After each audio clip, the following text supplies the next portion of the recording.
उससे पहले ये जो हमारा चैप्टर कंप्लीट हुआ है, उसका एक मैप सा बना हुआ है, कॉन्सेप्ट मैप। एक दफ़ा हम उसको देख लेते हैं कि ये क्या-क्या बोल रहा है। हमने ये सारी चीज़ें डिस्कस कर ली हैं। हम लोगों ने देखा था काइनेमैटिक्स क्या था आपके पास? काइनेमैटिक्स हमने कहा था कि ऐसी फिज़िक्स की ब्रांच है, जिसमें हम लोग मोशन ऑफ ऑब्जेक्ट को देख रहे होते हैं। यही देख रहे होते हैं ना? अब जो हमारा नेक्स्ट चैप्टर है, उसमें भी हम लोग मोशन ऑफ ऑब्जेक्ट ही देख रहे होते हैं। लेकिन इसमें हमने कहा था कि हम किसी भी ऑब्जेक्ट की मोशन को तो देख रहे हैं, लेकिन हम उसकी कॉज़ को डिस्कस नहीं करते। कि ये मोशन किस वजह से हो रही है। लेकिन जो आप हमारा नेक्स्ट चैप्टर होगा उसमें हम लोग उस कॉज़ को भी मेंशन करते हैं कि ये किस वजह से हो रही है, ठीक है? तो ये काइनेमैटिक्स था। इसमें फिर हमने ये देखा था कि बॉडी रेस्ट पे है या मोशन पे है।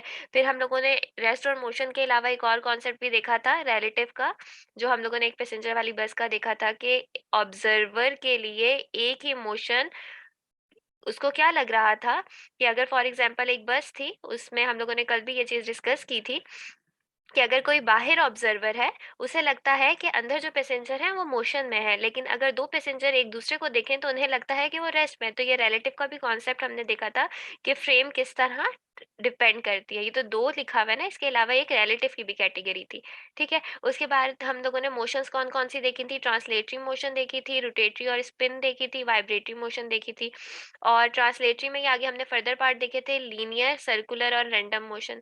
ये सारा हम लोगों ने डिस्कस कर लिया था। फिर हम लोगों ने ये कॉन्सेप्ट देखे थे डिस्टेंस और डिस्प्लेसमेंट और स्पीड और वेलोसिटी। डिस्टेंस और स्पीड आपके पास थे स्केलर और डिस्प्लेसमेंट और वेलोसिटी आपके पास वेक्टर थे, क्योंकि इनमें किसका कॉन्सेप्ट आ जाता था आपके पास डायरेक्शन का कॉन्सेप्ट आ जाता था और एक्सीलरेशन भी आपके पास क्या थी?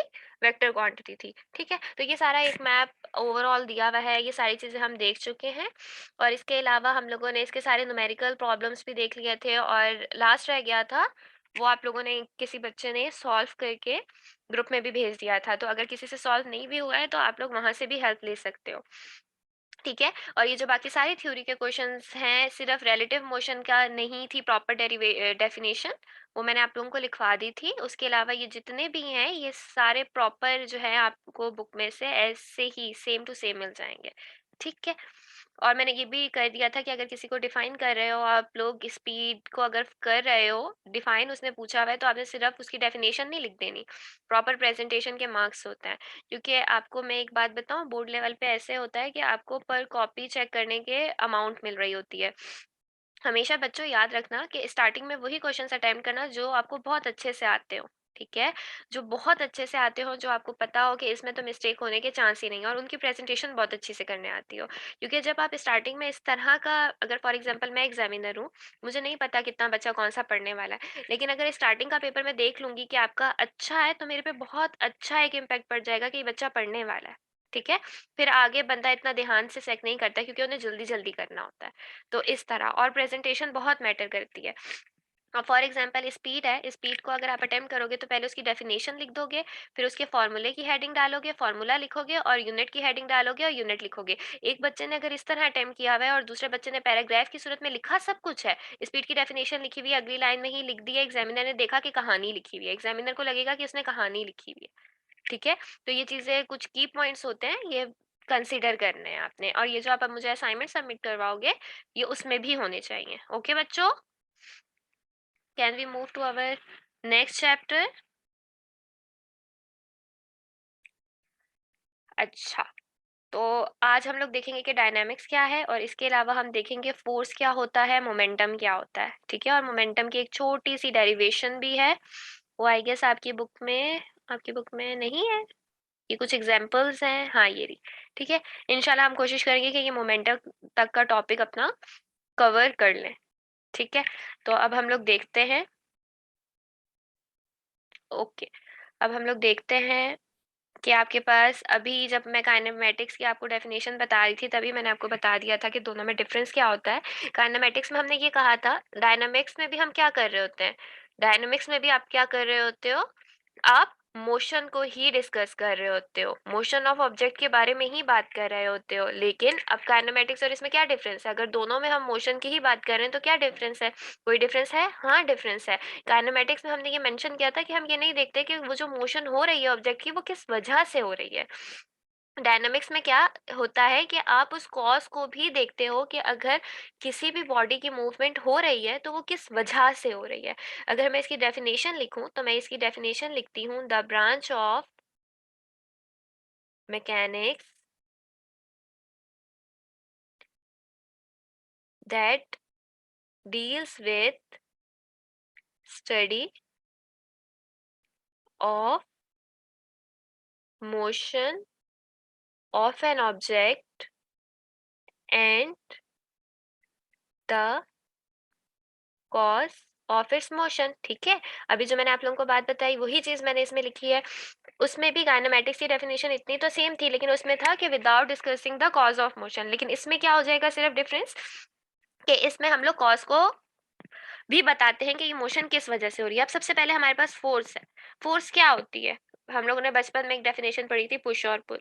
लेकिन अब हमने इससे थोड़ा सा आगे आना है। इसके अकॉर्डिंग सिर्फ अगर हम मैं किसी अगर फॉर एग्जांपल मेरे यहाँ पे कोई ऑब्जेक्ट पड़ा हुआ है, मैं इसको अगर धक्का लगा रही हूँ, पुश कर रही हूँ, तो ये फोर्स है, या मैं इसको अपनी तरफ खींच रही हूँ तो ये फोर्स है। लेकिन इसके अलावा भी फोर्स है। ठीक है, मैं पहले डेफिनेशन लिखती हूँ जिससे आपको ज्यादा समझ आएगा। ये आपकी बुक वाली डेफिनेशन नहीं है, लेकिन इसमें फोर्स के सारे एस्पेक्ट्स कवर होंगे। ठीक है, जितना भी फोर्स का काम होता है ना उसमें वो सारा आएगा। अ फोर्स मूव और टेंड्स टू मूव, ये फर्स्ट पॉइंट है। ठीक है, दूसरा है स्टॉप और टेंड्स टू स्टॉप। ठीक है, motion of body, motion of body. फिर है the force can also change the direction of motion of body. अब इसमें मैंने क्या लिखा है? मैंने ये लिखा है कि फोर्स की मदद से आप क्या क्या काम कर सकते हो। सबसे पहले जो ये लिखा हुआ है कि फोर्स की मदद से आप बॉडी को मूव करा सकते हो। ठीक है, अगर फॉर एग्जांपल मेरे पास कोई भी ऑब्जेक्ट पड़ा हुआ है, मुझे धक्का लगा रही हूँ मैं इसे और आगे मूव करवा रही हूँ, तो इसकी मोशन हो रही है। ठीक है, फोर्स की मदद से वो ऑब्जेक्ट आपका मूव कर रहा है। ठीक है, तो ये पहला पॉइंट तो हो गया। दूसरा वो कह रहा है tend to stop the motion of body. हम फोर्स की मदद से कैसे बॉडी को स्टॉप कर सकते हैं? एनी एग्जाम्पल आप लोगों के दिमाग में आ रही हो? क्योंकि इसमें चार काम लिखे हुए हैं। पहला ये लिखा हुआ है कि आप किसी भी बॉडी को आगे मूव करवा सकते हो या पीछे मूव करवा सकते हो। दूसरा पॉइंट है कि आप फोर्स की मदद से किसी बॉडी को रुकवा सकते हो। तीसरा पॉइंट है कि आप उसकी डायरेक्शन को भी चेंज करवा सकते हो। ठीक है, तो ये वाला जो है कि आप फोर्स की मदद से बॉडी को रुकवा सकते हो, तो इसमें कोई भी एग्जाम्पल? जब जो लड़के हैं यहाँ पे, उनको बहुत अच्छे से पता होगा कि जब फुटबॉल वगैरह खेलते हैं तो गोलकीपर जब बॉल आती है तो गोलकीपर को क्या करना होता है? उसको रोकना होता है। तो वो क्या फोर्स अप्लाई करके ही बॉल को कैच करके नहीं रोक रहा होता? फोर्स अप्लाई कर रहा होता है ना? तो यहाँ पे आपके पास पॉइंट आ गया कि फोर्स की मदद से हम लोग क्या कर सकते हैं, किसी बॉडी को रुकवा भी सकते हैं। गोलकीपर के अलावा अगर मैं सीधी भी कुछ दूं कि तो आप अगर फॉर एग्जाम्पल स्टॉप कैसे करवा सकते हो? फॉर एग्जाम्पल गाड़ी चल रही है आहिस्ता आहिस्ता आहिस्ता, और अक्सर हम लोग देख रहे होते हैं कि धक्का लगा रहे होते हैं कि वो रुक जाए। ठीक है, तो यहाँ पे भी आप फोर्स लगा रहे हो कि स्टॉप हो जाए वो। ठीक है, गाड़ी चल रही है, उसकी ब्रेक वगैरह फेल हो गई है, तो आगे से बंदा जो है धक्का लगा रहा है कि उस गाड़ी को रोकने के लिए। ठीक है, तो फोर्स ना सिर्फ मूव करवाने के लिए बल्कि गोलकीपर वगैरह जिस तरह रुकवा रहे हैं, स्टॉप करने के लिए भी फोर्स यूज होती है। ठीक है, ये सेकंड पॉइंट हो गया। अब तीसरा पॉइंट है कि चेंज द डायरेक्शन ऑफ। अब ये वही मुझे बताया कि किस तरह फोर्स आपकी किसी भी बॉडी की डायरेक्शन को चेंज कर सकती है। आप लोगों ने देखा होगा कि जब आपके पास फॉर एग्जांपल क्रिकेट लेके आते हैं यहाँ पे, तो आपके पास जो बैट्समैन होता है उसकी तरफ आपके पास बॉल आ रही होती है। ठीक है, बॉल की डायरेक्शन क्या है? लीनियर इस तरह आ रही है। लेकिन वो बैट्समैन क्या करता है? बैट से उसको पुश करता है, तो आपके पास क्या होता है? डायरेक्शन चेंज हो गई। पहले वो लीनियर आ रही थी, अब वो मूव करके कहीं पे भी जा रही है ग्राउंड में, तो डायरेक्शन चेंज हो रही है। तो फोर्स बेसिकली सिर्फ पुश और पुल नहीं है, बल्कि फोर्स से आप पुश भी करवा सकते हो, पुल भी करवा सकते हो, बॉडी को रुकवा भी सकते हो, बॉडी को मूव भी करवा सकते हो, बॉडी की डायरेक्शन भी चेंज करवा सकते हो। तो ये है आपके पास फोर्स। ठीक है, और बेसिकली हम लोग ये भी कहते हैं कि कोई भी बॉडी अगर रेस्ट पे है तो वो तब तक रेस्ट पे रहेगी जब तक उस पे फोर्स अप्लाई ना हो, है ना? अगर फॉर एग्जांपल यहाँ पे एक ऑब्जेक्ट पड़ा हुआ है, वो यहीं पे पड़ा रहेगा। कब तक? जब तक मैं इसे पुश ना करूँ या मैं इसे पुल ना करूँ, ठीक है? ये तो सारी चीज़ें हमने देख ली कि फ़ोर्स क्या-क्या करवाती है। अब मुझे बताओ, क्या ज़रूरी है कि जब भी मैं फ़ोर्स अप्लाई करूँ तो मेरी बॉडी मूव करे? जल्दी से बताओ बच्चों। इज़ इट नेसेसरी कि अगर मैं फ़ोर्स अप्लाई कर रही हूँ किसी भी बॉडी के ऊपर तो उसकी मूवमेंट ज़रूरी है? हमने देख लिया ना फ़ोर्स को बहुत अच्छे से, अब तो मेरे बच्चों को जल्दी-जल्दी बताना चाहिए।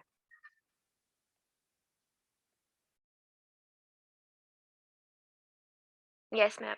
नो बेटा, इट्स नॉट नेसेसरी। अगर मैं कहती हूँ कि एक वॉल है, ठीक है? एक वॉल है, दीवार है, आपके कमरे की कोई दीवार है, आप जिस उस पे जितनी भी फ़ोर्स लगा लो, क्या वो मूव करेगी अपनी जगह से? वो मूव नहीं करेगी। ठीक है? तो ये नेसेसरी नहीं होता कि अगर आप फ़ोर्स, और ये भी हो सकता है कि बहुत ज़्यादा फ़ोर्स लगानी पड़ी हो, उसपे फिर एम्पलीट्यूड और अदर कॉन्सेप्ट आ सकते हैं। लेकिन इससे हमें ये पता लग रहा है कि नॉट नेसेसरी कि अगर आप जब भी फ़ोर्स अप्लाई करो तो बॉडी मूव करे, ठीक है?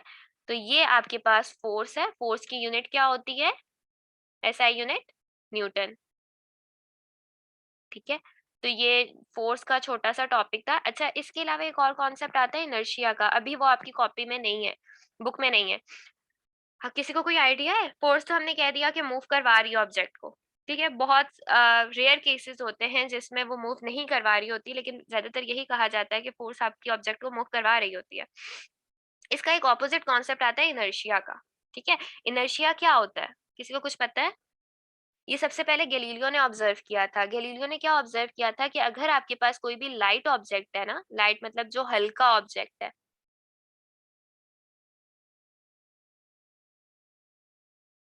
ओके बेटा, गैलीलियो ने ये चीज ऑब्जर्व की थी कि अगर आपके पास कोई लाइट ऑब्जेक्ट है ना, जो हल्का ऑब्जेक्ट है, तो उसको स्टॉप हम इजीली करवा सकते हैं, और ये जनरल सी भी बात है, ठीक है? और अगर आपके पास हैवी ऑब्जेक्ट है तो उसे मोर फोर्स रिक्वायर्ड होगी और वो डिफिकल्टी होगी उस केस में ज्यादा उसे स्टॉप करवाने के लिए, ठीक है? फॉर एग्जाम्पल, अगर मैं कोई छोटी सी भी स्टॉप टॉय कार ले लेती हूँ, रिमोट कंट्रोल कार ले लेती हूँ, मैं उसे थोड़ी सी फोर्स लगाऊंगी वो रुक जाएगा। लेकिन अगर मैं ट्रक वगैरह ले लेती हूँ तो मेरे लिए इम्पॉसिबल सी बात हो जाएगी उसे रोकने के लिए। तो उसने ये ऑब्जर्व किया था कि भला ऐसा क्यों होता है, ठीक है? तो फिर हमें पता लगा था कि ये होता है ड्यू टू इनर्शिया। इनर्शिया क्या होता है कि जिस तरह फ्रिक्शन होता है ना, जो रेजिस्ट क्रिएट अपोज करता है मोशन को, इसी तरह ये क्या करता है, ये कोई भी चेंज होने को रेजिस्ट करता है, ठीक है?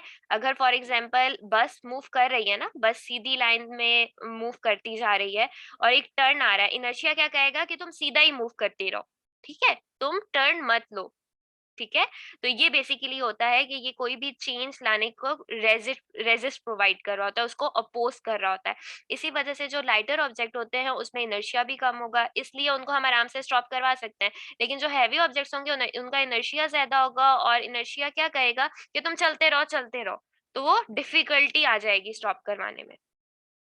ठीक है, इसलिए जो है आपके पास ये कॉन्सेप्ट आता है। ये अभी आपका कोर्स का हिस्सा नहीं है, लेकिन ये कोर्स के एक अपोज़िट टॉपिक था, तो मेरा ये था कि आपको थोड़ी-सी बेसिक नो हाउ होनी चाहिए कि इनर्शिया क्या होता है, ठीक है? बस सिंपल क्या है कि ये रेज़िस्ट करवाता है एनी चेंज। हाँ,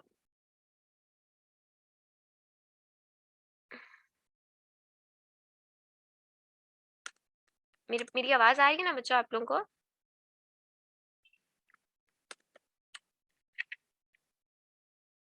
ओके, आपके वन ऑफ क्लास वालों को कोई इश्यू आ रहा है। IPhone, okay. ठीक है, ये आपके पास हो गया फोर्स का कॉन्सेप्ट। ये सबको, मेरे बच्चों को बहुत अच्छे से समझ आ गया होगा कि फोर्स क्या है। ठीक है, अब हम जाते हैं मोमेंटम पे। मोमेंटम क्या है? किसी को कोई आइडिया है मोमेंटम क्या है?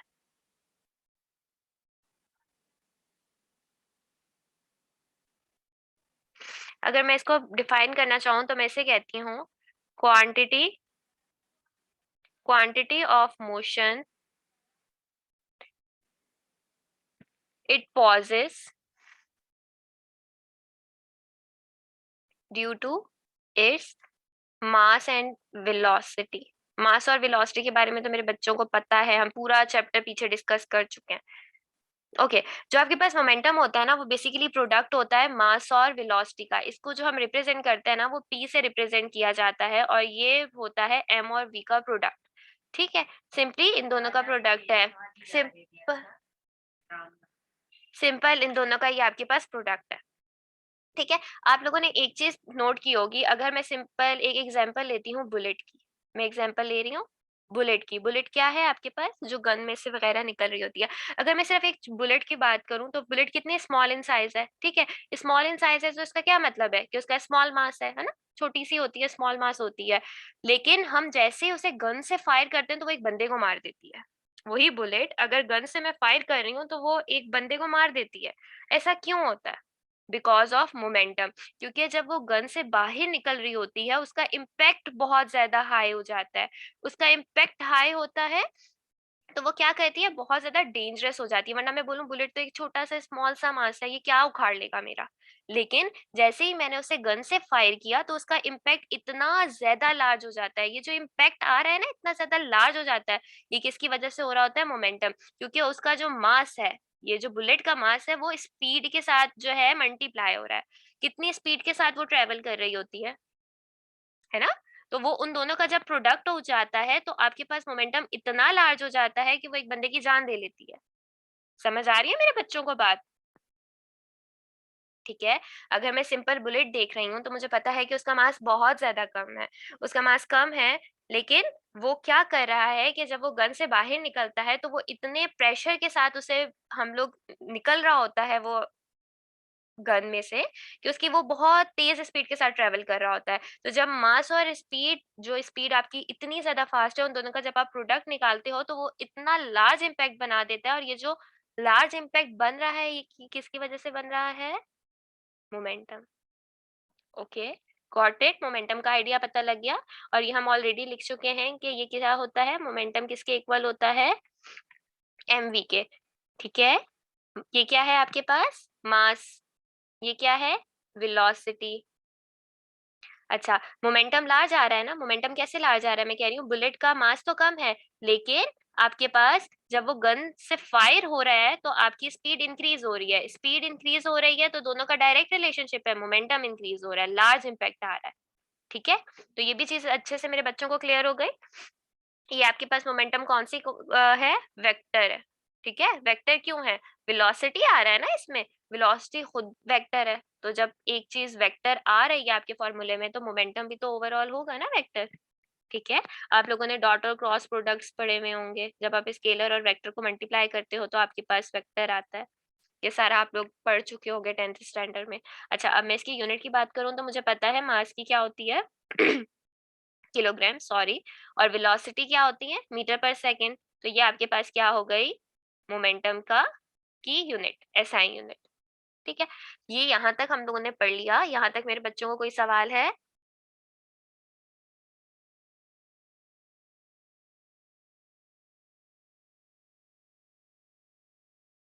यहाँ तक मेरे बच्चों को कोई सवाल है? अब इसकी ना आपकी इन टर्म्स ऑफ फोर्स हम लोगों ने मोमेंटम देखनी है। इसकी छोटी सी डेरिवेशन है, वो हम लोग देख लेते हैं। Momentum in terms of force. ठीक है, ये आप लोग हम देख लेते हैं कि कैसे। इसमें सबसे पहले जो हम लोग कोई भी करते हैं तो हम एक चीज कंसिडर करते हैं कि हमारे पास एक कोई भी बॉडी है जिसका मास मैं रिप्रेजेंट कर रही हूँ एम से। ठीक है, और उसकी इनिशियल वेलोसिटी क्या है? वी आई। ठीक है, पहले तो वो इनिशियल वेलोसिटी के साथ ही मूव कर रही है, लेकिन फिर मैंने क्या किया, मैंने उस बॉडी के ऊपर फोर्स अप्लाई की। फोर्स अप्लाई करने के बाद मुझे पता है कि मेरे पास एक्सीलरेशन प्रोड्यूस हुई, और उसकी वेलोसिटी, जो इनिशियल वेलोसिटी थी, वो फाइनल वेलोसिटी की तरफ मूव करेगी। ठीक है, तो जब आपके पास इनिशियल और फाइनल वेलोसिटी आ गई तो मेरे मुझे पता है कि P इज इक्वल टू क्या होता है? mv। ठीक है, जब हम फोर्स अप्लाई नहीं हुई हुई थी उससे पहले की बात करें तो ये आपके पास क्या हो जाएगा? इनिशियल वेलोसिटी थी उस वक्त, और मैंने इसको इनिशियली चेंज करने के लिए इसको भी पी आई कर दिया।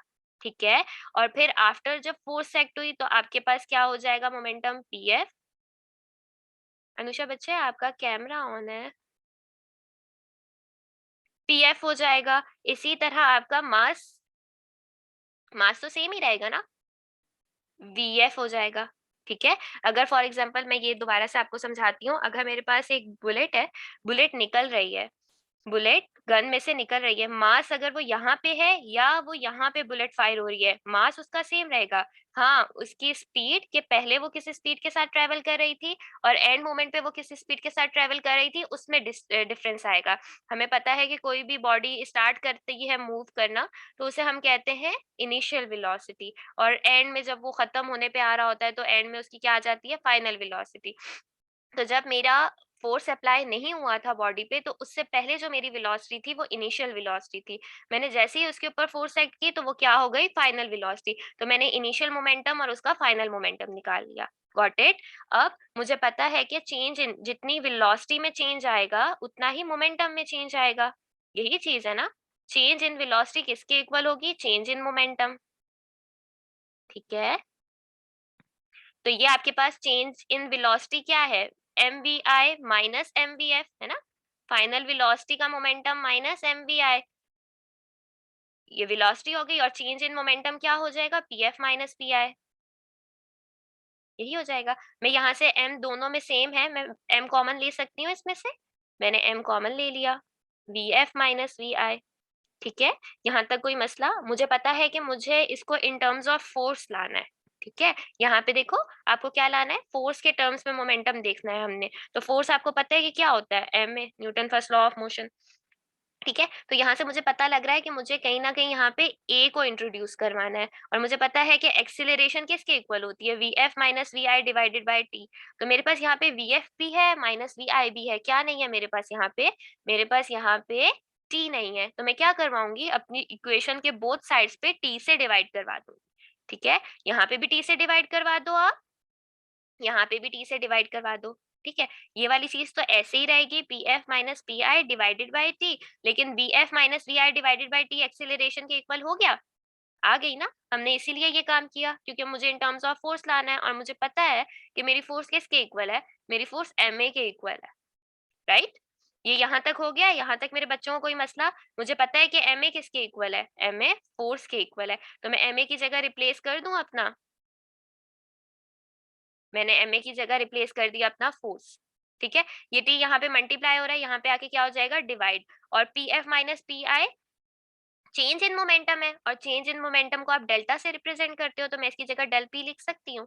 तो मैंने इसके नीचे डेल पी लिख दिया, और ये यहाँ पे जाके टी से मल्टीप्लाई हो गया। तो मेरे पास change of momentum in terms of force की इक्वेशन ये आ गई। Got it. कुछ सवाल मेरे बच्चों को।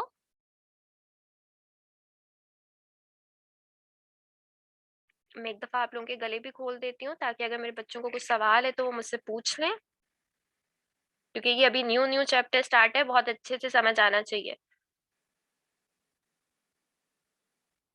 हाँ बच्चों, आप लोगों के गले मैंने बहाल कर दिए हैं।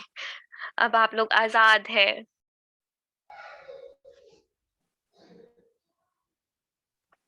ये देखो, ये आ गया आपके पास, यही ड्राइव किया था हमने। ठीक है। Yes ma'am. ओके। अच्छा, मजा आ रहा है फिजिक्स पढ़ने में आप लोगों को, यस मैम। इंटरेस्ट डेवलप हो रहा है या नहीं, मिस बोर कर देती हैं, यस मैम। क्या बोर यस कर मैम। देती हूँ या मजा आ रहा नो नो। मैम मजा आ रहा है। है? बस ये मजा एंड तक आना चाहिए। ठीक है। चलो आज यस हम मैम। लोग अपना यहीं तक रखते हैं। कल इंशाल्लाह हम लोग इसके न्यूमेरिकल्स रहते हैं, इसके न्यूमेरिकल्स देख लेंगे। ठीक है। इसके कल इंशाल्लाह हम लोग न्यूमेरिकल्स देख लेंगे और अपना अगले टॉपिक पे कंटिन्यू करेंगे। बहुत मजे मजे के टॉपिक्स हैं आप लोगों के। 9th की इसमें फिजिक्स भी आप मैम, लोगों की ज्यादा मजे की है मैट्रिक्स से। जी जी बेटा। मैम आपने अभी शुरू में मैम क्या बोला था, मैं क्लास में लेट अटेंड आई थी तो मैंने आपकी बात नहीं सुनी। आपने कब तक का असाइनमेंट क्या बताया था? बेटा आप लोग मुझे मंडे तक सबमिट करवा दो। ओके। ओके। चलो ओके सही मैम। है। सही है, आप लोग अपनी नेक्स्ट क्लास की तैयारी करो। Take care.